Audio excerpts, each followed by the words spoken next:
Sejam bem-vindos a mais um Cafeína e hoje é dia de mais um episódio da nossa série sobre agro na Bolsa. Se você não lembra, tivemos um capítulo sobre essas empresas do setor há pouco tempo. E a ideia de fazer um especial sobre o tema foi depois do PIB do primeiro TRI aqui do Brasil ser puxado pelo agro. Então, hoje é dia de falar das ações de frigoríficos. Vem com a gente!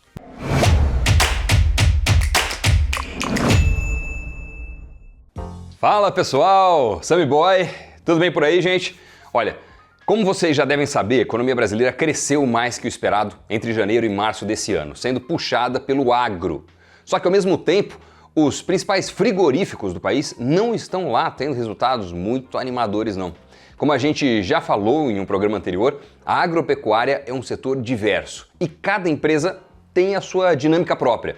Sendo assim, não dá para analisar apenas um setor e dizer que ele foi bem dentro do PIB e sair investindo em todas as companhias do agro listadas. Tem que fazer um trabalhinho um pouco mais minucioso. De forma geral, os frigoríficos não tiveram um primeiro trimestre muito animador e as ações das empresas vêm mostrando isso.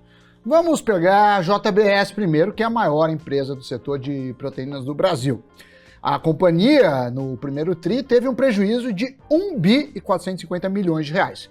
Só que, no ano passado, ela registrou um lucro de 5 bilhões e 140 milhões de reais. E entre os principais detratores do resultado mais recente, de acordo com o CEO Gilberto Tomazoni, está o braço americano da empresa. Para falar do resultado da JBS nos Estados Unidos, a gente tem que explicar uma particularidade muito interessante, aliás, que acontece com frigoríficos e também com certas commodities. Você já ouviu falar do ciclo do gado? Para entender o que é o ciclo do gado, você tem que pensar como um produtor rural. Vamos supor que a oferta de gado está baixa. Isso faz com que os preços do gado aumentem, certo?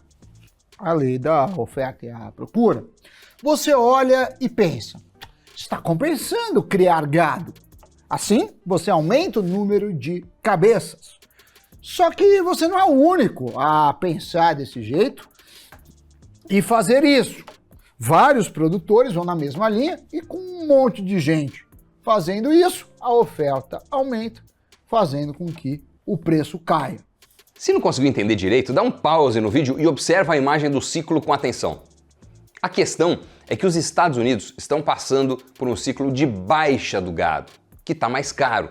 Para os frigoríficos, como a JBS, isso é ruim, porque a cabeça de gado está mais cara, o que significa mais gastos. Ao mesmo tempo, a economia norte-americana não está mais tão aquecida quanto esteve no passado, prejudicando também a demanda. Resultado, no primeiro trimestre, a margem EBITDA da JBS nos Estados Unidos ficou por volta dos 7%, contra mais de 25% que tiveram no ano anterior. A Marfrig é outra companhia brasileira que também foi impactada por conta desse cenário nos Estados Unidos. Ela e a JBS são as que mais têm exposição para a América do Norte, com parte considerável das suas operações estando por lá. De um lucro líquido de 109 milhões no primeiro trimestre de 2022, ela registrou um prejuízo de 634 milhões neste ano. As ações, claro, também não estão com uma performance muito boa. Só de falar da exposição dessas empresas aos Estados Unidos, a gente espera que fique claro que a performance do agro no PIB difere da dinâmica ou das dinâmicas das empresas do setor listadas na Bolsa. Enfim, vindo agora um pouco mais para o Brasil, a Minerva, que tem maior exposição ao cenário local, também não foi muito bem não no primeiro TRI deste ano. A empresa até teve um lucro líquido estável ao se levar em consideração os 114 milhões de reais reportados. Mas o mercado esperava mais.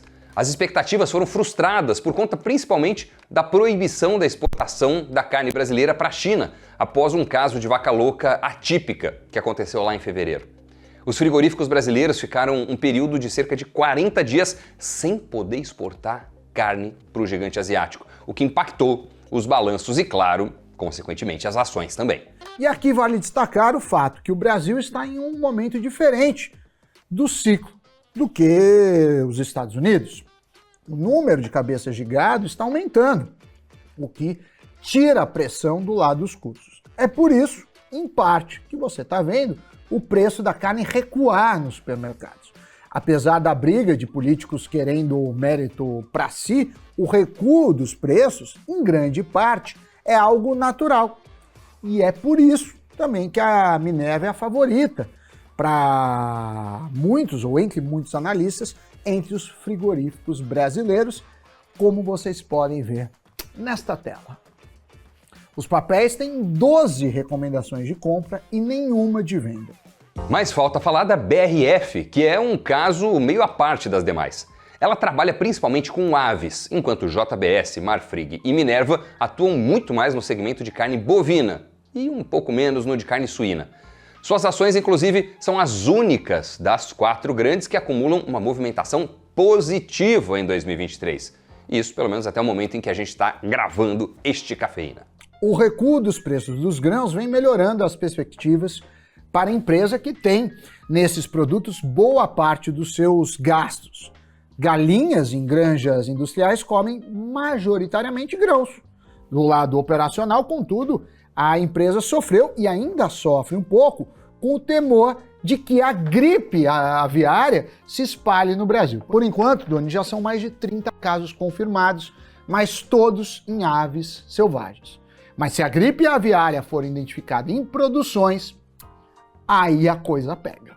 O que impulsionou mesmo a BRF foi a notícia de que a Marfrig e a Salik, companhia de investimentos da Arábia Saudita, toparam fazer um aporte de 4 bilhões e meio de reais na empresa. A promessa de investimento diminuiu o temor de analistas que apontavam o endividamento alto da BRF como um grande problema da empresa.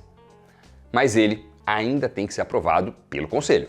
Mais uma vez, a conclusão do vídeo aqui é que cada empresa do setor agro tem sua própria dinâmica. Os frigoríficos têm peso relevante na bolsa e, apesar de seguirem dinâmicas parecidas, principalmente os que trabalham com carne bovina, tem a questão de onde a produção está localizada e para onde exportam, ou seus mercados consumidores. No momento, a percepção é que os que são mais expostos à produção no Brasil estão em melhores termos por conta do ciclo do gado. Mas a JBS, por exemplo, é favorita de alguns analistas por ser uma empresa que é diversificada, o que diminui os riscos. Então fica aí a reflexão caso alguém queira se expor a alguma dessas empresas do setor. O nosso papel aqui é jogar uma lanterna pelo caminho, né? Mas, em geral, são boas companhias, algumas com teses distintas e que vale estudar mais a fundo. Para se manter atualizado sobre o setor do agro, não esqueça de acompanhar os Cafeínas e, obviamente, todo o canal do Invest News. Se inscreve no canal, já ativa as notificações, dá aquela fortalecida no vídeo com o seu like. E lembrando que também temos o site do Invest News. Dito isso, partiu o giro de notícias.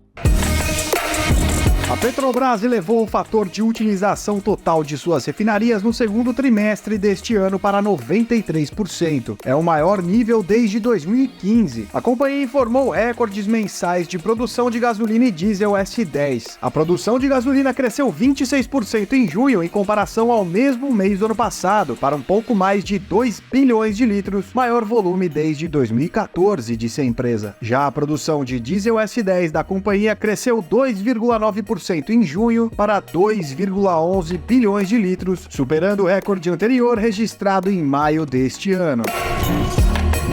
O JP Morgan adotou uma visão mais negativa para títulos corporativos e transferiu 2 pontos percentuais da alocação de crédito em títulos corporativos para títulos do governo em sua carteira modelo. O JP Morgan ainda prevê uma recessão de caso base a partir do final deste ano, mas a maioria dos participantes do mercado não está precificando o risco de recessão benigna e complacente. Os spreads de degrau de investimento dos Estados Unidos subiram nos últimos meses, atualmente em 124 pontos base, em meio à menor preocupação com o setor bancário. O máximo atingido pelos spreads este ano foi de 163 pontos base em março, quando a turbulência causada pelo Silicon Valley Bank e do Credit Suisse dominou as manchetes.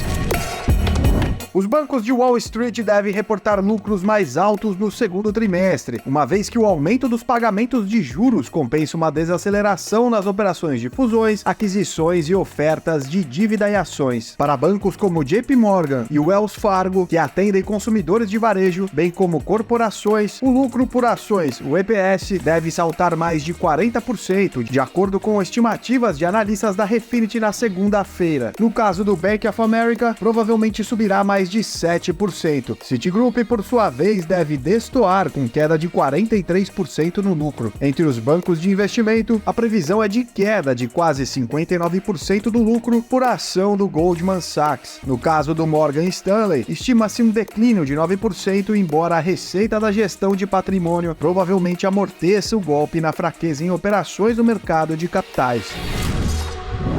É isso, notícias giradas, cafeína chegando ao fim. Não deixe de comentar nesse vídeo, de contribuir com o seu like também neste Cafeína e se inscrever no nosso canal Invest News. Isso é super importante pra gente, pra toda a equipe, e contribuir para que você sempre esteja por dentro dos nossos conteúdos de finanças, negócios, investimentos e por aí vai.